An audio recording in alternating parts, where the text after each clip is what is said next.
আজকের আমাদের ট্যুরটা হবে কুষ্টিয়া থেকে চিটাগাং। চিটাগাংয়ে আমরা অলরেডি 3-4টি স্পটে ঘুরবো অনলি 1500 টাকায়, এবং কত টাকা কোত্থেকে লাগলো এবং এর থেকেও কম টাকায় আপনি ঘুরতে পারবেন। তবে আমি খুবই ভালো একটা গাড়িতে গিয়েছিলাম, গোল্ডেন লাইন। তো আমাদের আজকের ভ্রমণটা হবে চিটাগাং। এই যে আমরা গোল্ডেন লাইনের কাউন্টারে চলে আসলাম, এটা গোল্ডেন লাইনের কাউন্টার। আমরা কুষ্টিয়া থেকে গোল্ডেন লাইনের ভাড়া 1100 টাকা। আমরা অলরেডি সকালবেলায় চলে আসছি, রাত 9টার সময় বাস ছাড়ার পরে সকালবেলা 6টার দিকে নামায় দিছে। তো কয় ঘন্টা হয় আপনারা তাহলে বুঝতে পারছেন। এবং নামার পরে ওইখান থেকে টাইগার বাইপাস হয়ে আমরা রেল স্টেশনে আসলাম, চিটাগাং রেল স্টেশনে যাচ্ছি। তো ভাড়া মাত্র 10 টাকা নিয়েছে পার জনের, তো 1110 টাকা আমরা চলে আসলাম। এবং সকালবেলা নামার পরে রাজস্থান যে বাজারটা ওইটাতে একটু ভ্রমণ করতেছি। আমরা ম্যাক্সিমাম জায়গায় গেলে একটা কথা আমি বলি, আপনাদের 2টা জায়গায় অত্যাবশ্যকীয় ঘোরাটা উচিত যদি ওই জায়গাটার কালচার সম্বন্ধে আপনি জানতে চান। ফার্স্ট হলো 1 নম্বর, এটা আমার কথা না, গুণীজনদের কথা, সেটা হলো বাজার, এবং এই জন্য আমরা বাজারে আসার চেষ্টা করি, এটা কন্টিনিউ হয়। আর সেকেন্ড যে জিনিসটা সেটা হলো লাইব্রেরি। এখন আপনার লাইব্রেরিতে যদি নাও ঘুরতে পারেন, কিন্তু যেখানে খুচরা বই বেচে কিনা হয়, আপনি ওইখানে গেলে ওই এলাকার মানুষের একটা আলাদা কিছু জানতে পারবেন। এই 2 জায়গাটা অবশ্যই আপনার যাওয়ার চেষ্টা করুন। আমরা যে অলরেডি চিটাগাং রেল স্টেশনে চলে আসছি, এটাও দেখলাম, বিকজ সৌন্দর্যের একটা জায়গা চিটাগাং রেল স্টেশন, এটাও আমরা অবশ্যই ভিজিট করে দেখলাম। এবং টপের যেই ডিজাইনটা খুবই ভালো লেগেছে আমাদের, কারণ ওনারা আলো দিয়ে যেই কাজটা করছে পুরোটাই ন্যাচারাল আলো, আপনার নীল কালার যেটা।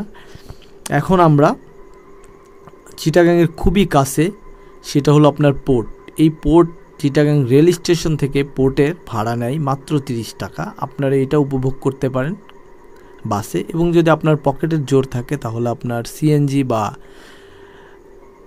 প্রাইভেট কারও ভাড়া করতে পারেন, এটা আপনার পকেটের উপর। আমরা মাত্র 30 টাকা এই পোর্টের আশপাশ দিয়ে, যেটা হলো আপনার ইপিজেড, আমরা অলরেডি ওটা পার হয়ে চলে আসছি পতেঙ্গা, যেই হাইওয়ে এক্সপ্রেস বলে ওইখানে, এটার সাথেই আপনার পতেঙ্গা সি বিচ, আমরা ওইখানেই যাচ্ছি। ওইখান থেকে আর একটু 20 টাকা ভাড়া নিয়েছে। টোটাল আপনার রেল স্টেশন থেকে এই পর্যন্ত আসতে 50 টাকা ভাড়া। তাহলে আমরা 1160 টাকায় চলে আসলাম চিটাগাং পতেঙ্গা। এর মাঝে আমরা কোনো খাওয়া দাওয়া করি নাই, শুধুমাত্র কুমিল্লায় এক জায়গায় স্টপেজ দিয়েছিল, সেখানে হালকা পাতলা নাস্তা করেছি। আপনাদের মতো আপনারা করে নেবেন। আমরা পতেঙ্গা চলে আসছি সমুদ্র বন্দরে। এখানে আসার পরে আমরা যে জিনিসটা দেখে সব থেকে অবাক হয়ে গেলাম, সেটা হলো, যদি বলে হাজার হাজার জাহাজ তাহলে আসলে ভুল হবে বা বেশি বলা হবে। আমরা এখানে এসে দেখলাম শত শত জাহাজ, দেখে চোখটা একেবারে জুড়ায় গেল। এবং অনেকেই দেখতেছি এইখানে থাকার কথা, কিন্তু এমন একটা সকালবেলা টাইমে আমরা আসছি, এখানে কোনো মানুষই নেই, কারণ এখানে প্রচণ্ড রোদ তখন।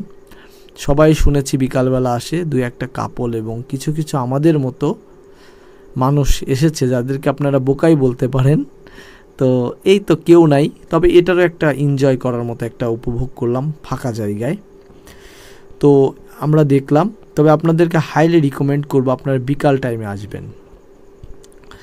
আমরা 50 টাকায় এখানে চলে আসলাম রেল স্টেশন থেকে পতেঙ্গা, কিন্তু আমরা যাওয়ার সময় এইভাবে যাব না, আমরা ওই ওভারব্রিজ দিয়ে যেইভাবে যাব সেটাও এখন ডিটেলস আপনাদেরকে দেখাবো। আর সেটা আমরা আরেকটু ঘোরাঘুরি করে দেখছি। তো পতেঙ্গা আপনারা অবশ্যই এসে ভিজিট করবেন, বিকাল দিকে আসবেন, অবশ্যই 2টা থেকে 3টার পরে আসার চেষ্টা করবেন। এখানে অনেক কিছুই আপনারা পেয়ে যাবেন, আচারের দোকান, বিভিন্ন দোকান।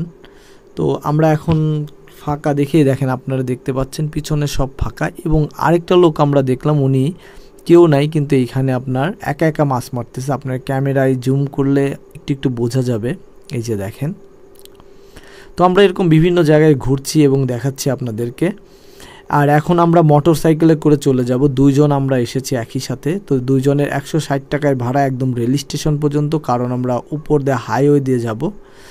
এখান থেকে আমরা মোটর সাইকেলটা ভাড়া করেছি। তো আপনারা প্রথমে ভিডিওটুকু দেখেছেন, এই ছিল ছোট্ট একটা ভিডিও।